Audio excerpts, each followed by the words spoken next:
bienvenue à nos petits webinaires ou midi-rencontres qu'on fait justement tous les 2 mercredis du mois pour vous présenter un organisme membre de la table régionale de concertation des aînés que je représente, Carole Saint-Denis à la direction générale. Ça me fait toujours un grand plaisir de vous recevoir, de vous voir en aussi grand nombre. Ça démontre quand même un intérêt à bien connaître l'offre de services qui est offerte sur le territoire. Et aujourd'hui, on a le plaisir d'accueillir quelqu'un que vous connaissez sûrement.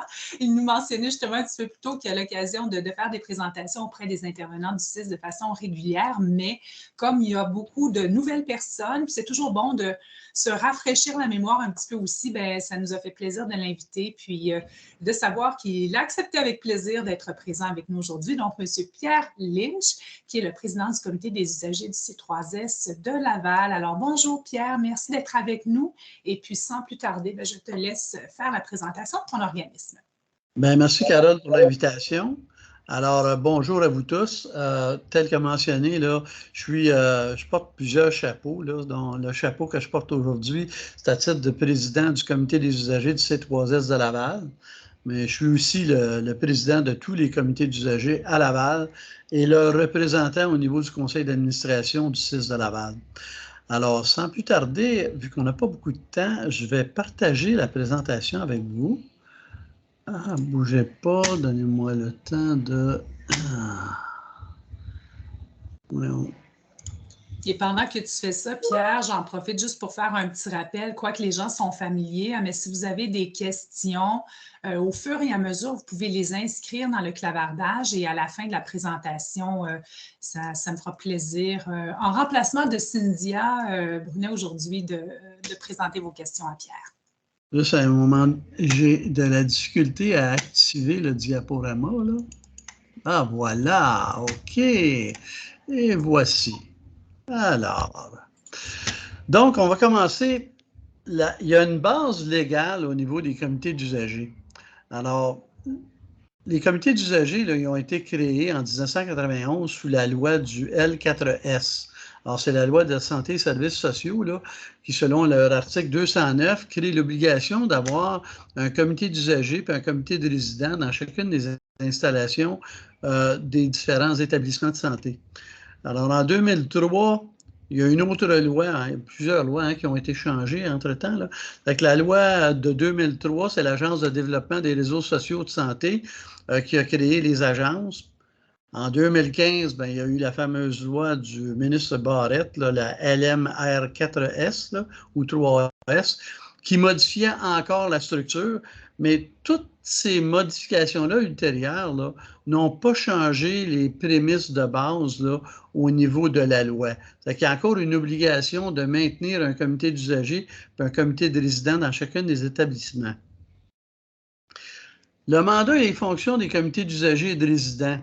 Alors, tel que mentionné, là, je dis la loi des services, à un moment donné, oblige, là, ou en tout cas, et donne l'obligation d'établir un comité d'usagers dans chacune des missions, et puis un comité de résidents dans chacune des résidences, là, où que ce soit un CHSLD, une résidence jeunesse ou bien non, une résidence dans le domaine du DITSA. Alors, le mandat des comités, c'est d'être le gardien des droits et les porte-parole des usagers. En réalité, les fonctions qu'on exerce sont les suivantes. C'est de renseigner les usagers sur leurs droits et leurs obligations. C'est de promouvoir l'amélioration de la qualité des conditions de vie des usagers et d'en évaluer le degré de satisfaction des usagers à l'égard des services reçus ou obtenus par l'établissement. De défendre les droits et les intérêts collectifs ou individuels des usagers auprès soit de l'établissement ou de toute autorité compétente. Puis d'accompagner puis d'assister sur demande un usager dans toute démarche qu'il entreprend, y compris dans la démarche là, de porter soit une plainte ou d'apporter une insatisfaction. On veille aussi à ce que les usagers soient traités avec respect et dignité, puis on porte une attention très particulière pour les usagers les plus vulnérables. C'est quoi la différence entre un comité de résidents et un comité d'usagers? Alors, un comité de résidents, là, ça dessert les usagers qui sont hébergés. Par exemple, dans une installation publique de soins de longue durée, un CHSLD, ou dans un centre d'hébergement public pour jeunesse. On en a deux à Laval, là, qui sont les centres Cartier et centre Notre-Dame. ou dans un centre d'hébergement spécialisé comme la résidence Louise Vachon. D'autre part, les comités d'usagers, eux autres, ils desservent les usagers fréquentant tous les établissements publics de santé autres que les CHSLD publics, les centres d'hébergement jeunesse ou spécialisés, tels que mentionné ci haut. Et ils desservent aussi les usagers qui sont hébergés en CHSLD privés, qu'ils soient conventionnés ou pas, qui doivent avoir leur comité d'usagers eux-mêmes, mais on les dessert et on les supporte. Puis les usagers hébergés en ressources intermédiaires et de type familial représentés par les CU de chacun des anciens établissements.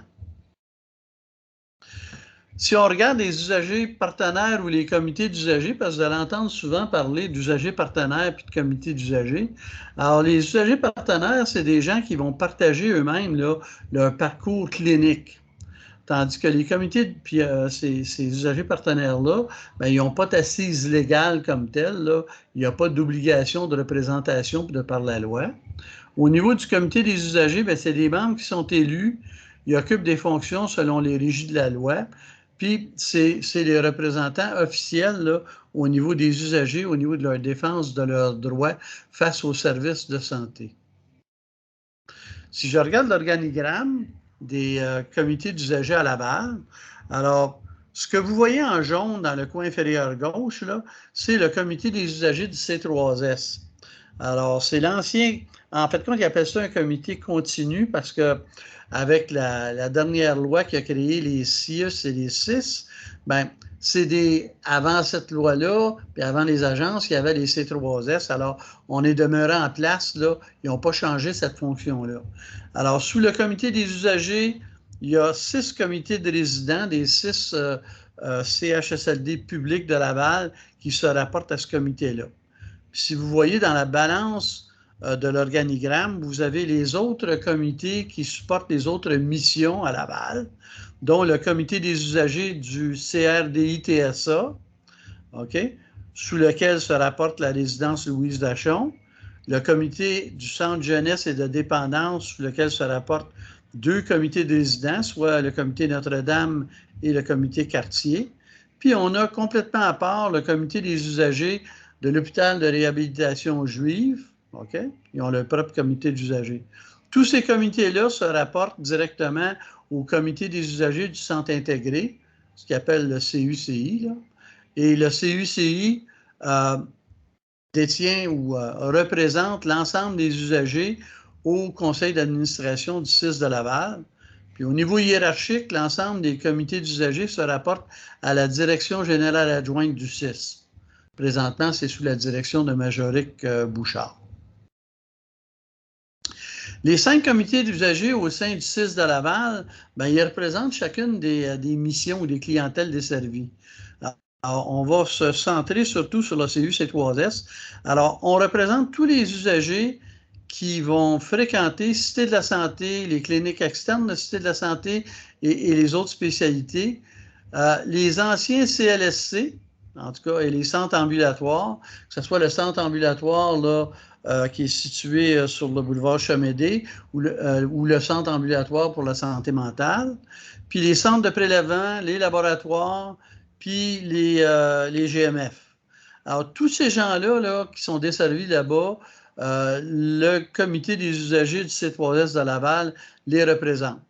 Alors, actuellement, au niveau de support, là, on a une agente administrative qui nous supporte, puis c'est pas 3 jours semaine, c'est rendu 5 jours semaine.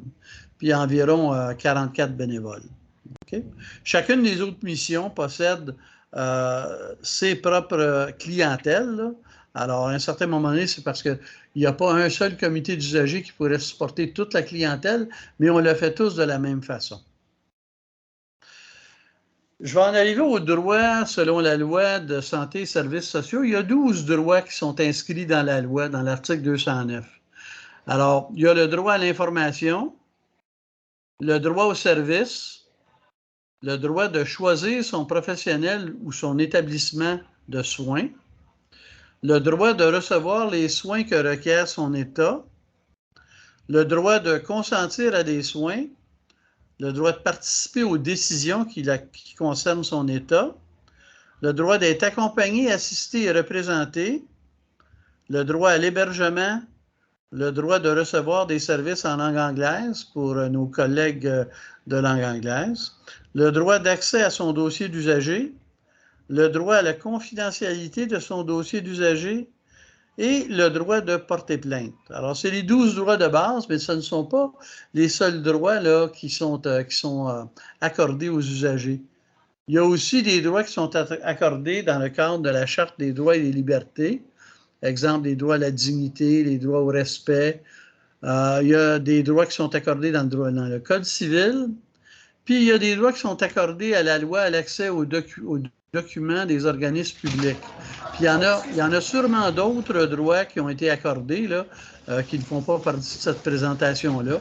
Mais tous les droits qui sont conférés à un usager là, dans le cadre de l'exercice ou de l'utilisation ou des services rendus là, doivent être considérés. Chacun a sa mission, mais on a un seul objectif commun. Alors, on travaille en partenariat et en collaboration avec les gestionnaires et les responsables du CIS de Laval. Alors, les comités d'usagers et de résidents, ils veillent à la défense des droits, ils s'assurent de la satisfaction des usagers relativement aux soins reçus, puis ils transmettent la rétro-information des usagers au CIS. Le CIS, lui, il dispense les soins et les services aux usagers selon les normes établies. Il améliore de façon continue les processus, les services et les soins. Par contre, nous avons tous les deux le même objectif commun, qui est la santé et le bien-être des usagers. Ça complète la présentation. Je vais juste vous enlever ça si je peux arrêter la présentation. Tu as fait ça rapidement, effectivement. Oui, bien effectivement, regardez, je laisse beaucoup plus de place aux questions, c'est beaucoup plus simple. Alors, est-ce que vous avez des questions concernant le comité des usagers? Gênez-vous pas de les écrire dans le clavardage, étant donné que les micros sont fermés. Alors, c'est la procédure habituelle. Pierre, je vais peut-être en profiter pour te demander justement avec la nouvelle loi qui oblige les résidences d'avoir justement des comités de résidents à l'intérieur. Est-ce que vous offrez, je pense que vous offrez le service d'accompagnement. Vous n'êtes pas là pour former les comités, mais vous pouvez aider les gens à se mobiliser et à mettre tout ça en place aussi. Là, est-ce que tu parles de la loi au niveau des CHSLD ou tu parles au niveau des comités de milieu de vie des RPA? Parce que c'est deux choses différentes. Oui, c'est deux choses distinctes, effectivement. Les comités de milieu de vie. Okay, bien, les comités de milieu de vie dans les RPA, ce n'est pas l'apanage des comités d'usagers, okay, ni des comités de résidents. Ça relève beaucoup plus là, de l'établissement elle-même. Je vais vous donner un exemple. Là, mettons la résidence Soleil à Laval. Bon, normalement, ils ont une obligation maintenant dans la loi de certification de mettre sur pied d'ici le 31 décembre de cette année là, un comité de milieu de vie. Puis un comité de milieu de vie, ce n'est pas un comité de résidents, c'est un comité pour améliorer les conditions de vie des résidents en place.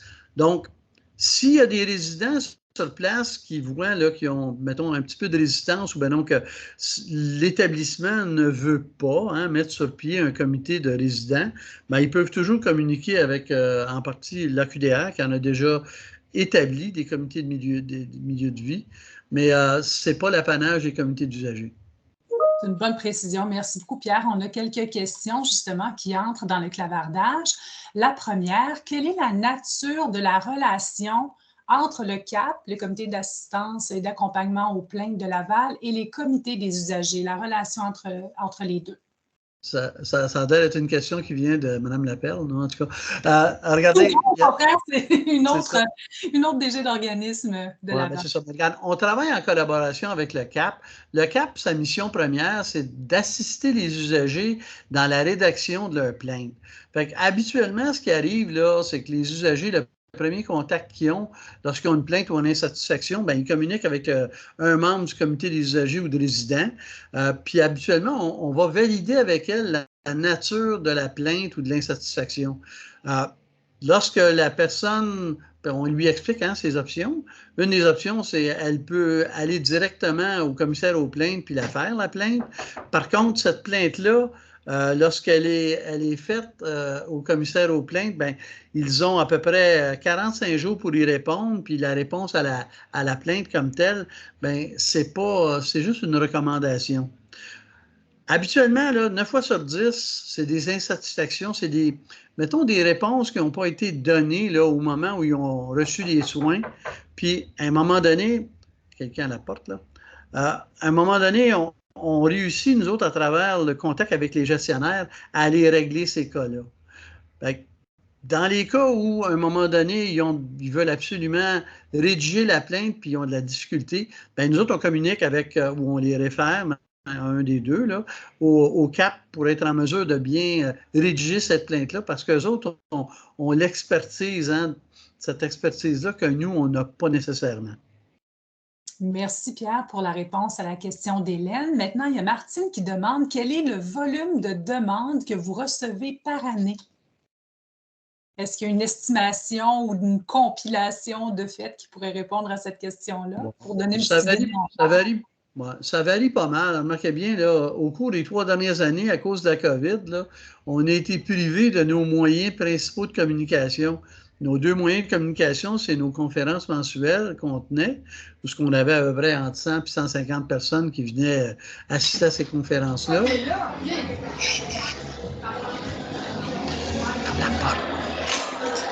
Excusez-moi. T'es populaire. C'est ça quand tu n'es pas dans ton bureau. Puis, à un moment donné, l'autre, c'était nos fameux présentoirs dans lesquels on a nos dépliants qui annoncent ou qui informent les gens là, du mandat, des fonctions, puis des droits des usagers. Alors, je te dirais là, qu'on reçoit beaucoup de courriels, beaucoup d'appels comme tels, surtout depuis qu'on a notre personne ressource. Là. Mais malheureusement, à Laval, comme partout au Québec, la nature de la mission puis des fonctions des comités d'usagers est très mal connue. Lorsqu'on a fait un sondage là-dessus il y a quelques années, parce qu'on en fait toutes les années, là, on nous a dit qu'il y a à peu près 20% de la population qui est au courant de la présence et du mandat des comités d'usagers, puis on travaille très fort présentement à mieux les faire connaître.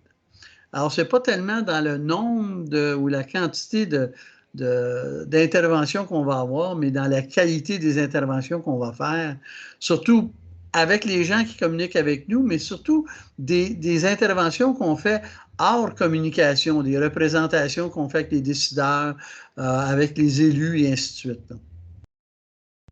Merci beaucoup, Pierre. Il y avait une sous-question aussi à ce que Martine demandait. Est-ce qu'il y a un type de demande que vous recevez dans un plus fort volume?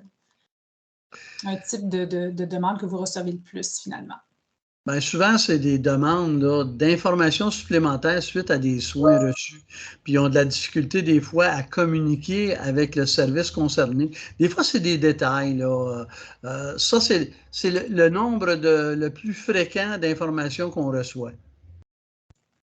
Autre question, Pierre, est-ce que vous diriez que les gens se réfèrent davantage à la commissaire aux plaintes du CI3SL? Bien, ils vont se référer. N'oubliez pas, la commissaire aux plaintes, là, son objectif, c'est d'améliorer pour le prochain. En d'autres mots, lorsqu'on reçoit une plainte ou une insatisfaction d'une personne, on veut vraiment savoir ce que la personne a l'intention de faire. As-tu l'intention de poursuivre le 6? Bien, si elle a l'intention de poursuivre le 6, on va y recommander des firmes d'avocats, là, mais le comité des usagers ne traite pas ce genre de demande-là. Si d'un côté, elle a besoin d'informations supplémentaires, on va la mettre en contact avec le gestionnaire concerné là, pour, à un moment donné, qu'elle ait l'information qu'elle n'a pas eue. Dans le cas où elle veut vraiment améliorer le service, là, bien là, dans ce cas-là, on va lui expliquer les paramètres là, de ce qui se passe avec la commissaire aux plaintes, dans quel cadre qu'elle travaille. Puis là, on va lui offrir soit de l'accompagner, soit qu'elle le fasse elle-même, ou soit qu'on la fasse accompagner par le CAP. Parfait. J'aurais une question, Pierre, aussi mettons, pour des intervenants qui nous écoutent. Quel pourrait être leur rôle justement, d'entremetteur, de mise en contact, de référencement? Comment tu vois le rôle des intervenants du CIS en lien avec le comité des usagers? Bien, d'être au courant que les comités d'usagers existent, ça c'est la première des choses, de connaître au moins leur fonction et leur mandat, puis d'être capable de les référer à travers l'hôpital là, à nos présentoirs là, ou à nos affiches des droits. Donc, en d'autres mots, on ne leur demande pas de faire notre travail, on leur demande si jamais les gens ont des questions par rapport à leurs droits ou par rapport à les insatisfactions, qu'ils peuvent toujours s'adresser au comité des usagers, puis les coordonnées, ils sont sur tous nos dépliants, puis on en a au-delà d'une soixantaine de présentoirs à travers les établissements de santé à Laval. Oui, puis j'ajouterais même, à titre de référence, vous pouvez aller sur le site web de la table, dans la section Services aux aînés, défense des droits. Le comité des usagers est bien indiqué dans la liste des membres également. Puis il y a Brigitte, justement, qui précise que pour les RPA, ça fait suite à ta précision de tantôt, Pierre, que l'AQDR Laval-Laurentide peut accompagner les gens dans la formation de comité. Est-ce qu'il y aurait d'autres questions à adresser à Pierre avant que notre rencontre d'aujourd'hui se termine? Profitez-en avant qu'il se fasse interrompre une autre fois. Parce qu'il n'est pas dans son bureau, il y a beaucoup de circulation. J'encourage fortement à ne pas vous gêner pour propager le fait là, ou encourager les gens à prendre connaissance, soit sur notre site web, là, à travers notre téléphone ou nos dépliants, de la nature des fonctions des comités d'usagers. Vous savez, avec la loi 15, les normes vont probablement changer. L'implication citoyenne est très importante parce que malheureusement, les usagers sont le mal nécessaire pour les soins de santé. Hein? S'il n'y a pas d'usagers, il n'y a pas de soins de santé, n'est-ce pas? Donc, à un moment donné, c'est important là, que les usagers soient mobilisés puis comprennent le canal qu'ils ont d'être capables de donner leur rétro-information par rapport aux services reçus, puis que ça soit négatif ou positif. L'important, c'est que ça soit constructif. C'est ça qui est important. Là. Mais s'il n'y a pas d'autres... Ah, il y a d'autres questions justement qui viennent d'entrer. Alors, de la part de Geneviève, quel comité représente les usagers avec une déficience physique qui sont hébergés en ressources intermédiaires ou je vais faire afficher plus, je m'excuse, ou de type familial? Ouais, je pense que c'est plutôt la mission DITSA, là. Déficience intellectuelle puis de troubles de l'autisme. C'est cette division-là, c'est ce comité d'usagers-là qui les représente. Mais remarquez bien, dans les ressources intermédiaires, hein, il y a toutes sortes de personnes hébergées. Il y a des gens qui sont là en transition puis qui attendent une place en CHSLD. Il y en a d'autres vraiment qui sont là à temps plein à cause de leur déficience.